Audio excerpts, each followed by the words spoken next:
दिवाली, दीपों, रोशनी और खुशियों का त्योहार। धार्मिक कथाओं के मुताबिक भगवान राम 14 साल के लंबे वनवास के बाद अयोध्या लौटे थे।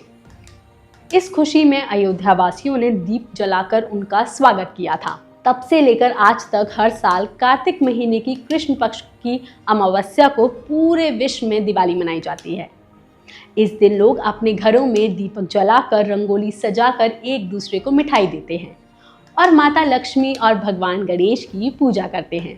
लेकिन इस पूजा को करने की सही विधि क्या है? इस पूजा को करने के लिए आपको किन किन चीज़ों की ज़रूरत होती है और इस पूजा को करने का शुभ मुहूर्त कब से कब तक का है, आइए हम आपको बताते हैं। नमस्कार, मेरा नाम है साक्षी भारद्वाज और आप देख रहे हैं लोकमत हिंदी। पंचांग के मुताबिक इस बार 31 अक्टूबर को दिवाली मनाई जा रही है और इस बार लक्ष्मी पूजन के लिए आपको 2 शुभ मुहूर्त मिल रहे हैं, जिसमें से पहला शुभ मुहूर्त प्रदोष काल में है। ये प्रदोष काल शाम 5:36 से रात 8:11 के बीच रहेगा, जिसमें वृषभ काल शाम 6:20 से लेकर रात 8:15 तक रहेगा। इसके अलावा लक्ष्मी पूजन के लिए सबसे खास शुभ मुहूर्त शाम 5:36 से शाम 6:15 के बीच का है, यानी लक्ष्मी पूजन के लिए आपको 41 मिनट का समय मिलेगा। वहीं अब बात आती है कि इस पूजा को करने के लिए आपको किन चीज़ों की ज़रूरत होगी। चलिए वो भी पहले देख लेते हैं। देवी लक्ष्मी और भगवान गणेश की मूर्ति। याद रहे ये दोनों मूर्तियाँ एक ही साइज़ की हों, क्योंकि दिवाली पूजा में जितना बड़ा महत्व माँ लक्ष्मी का है उतना ही भगवान गणेश का भी है।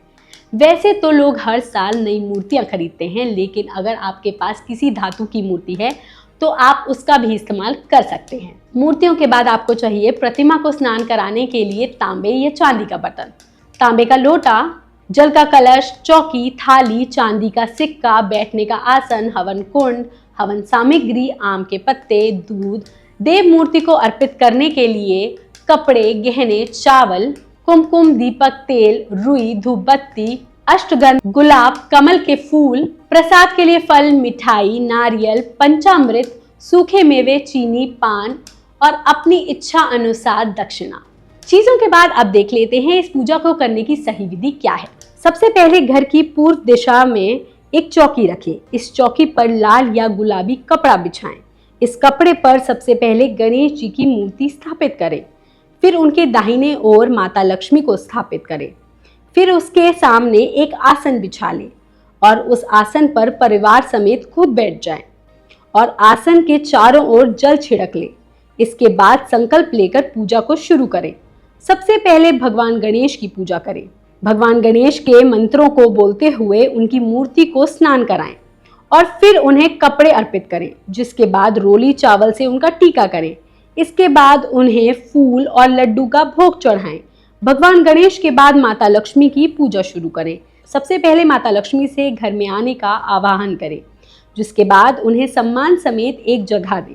फिर उनकी मूर्ति को तांबे या चांदी के बर्तन में स्नान कराएं। याद रखें कि माता लक्ष्मी की मूर्ति को पहले जल से, फिर पंचामृत से और फिर जल से स्नान कराना है, जिसके बाद उनको कपड़े अर्पित करें। कपड़े में आप माता लक्ष्मी को लहंगा, चुनरी कुछ भी दे सकते हैं। इसके बाद माता लक्ष्मी को आभूषण पहनाएं और फिर उनको इत्र भी अर्पित करें। माता के श्रृंगार के बाद उनका कुमकुम से तिलक करें और फिर कमल या गुलाब का फूल चढ़ाएं और फिर धूप जलाकर 4 मुख वाला एक बड़ा घी का दीपक भी जलाएं। इसके साथ ही एक अलग थाली में कई सारे दीपक जलाकर उन पर फूल चढ़ाएं और फिर आरती की थाली से माता की आरती करें। आरती के बाद माता की परिक्रमा करें और उनको मिठाई का भोग लगाएं। माता के भोग के बाद पूरे घर में दीपक जलाएं। ध्यान रहे आप घर के अलग अलग कोनों में दीपक रखें। घर के अलावा आप कुएं के पास और मंदिरों में भी दीपक जला सकते हैं। आपको हमारी ये जानकारी कैसी लगी हमें कमेंट सेक्शन में लिखकर जरूर बताइएगा और बाकी खबरों के लिए देखते रहिए लोकमत हिंदी।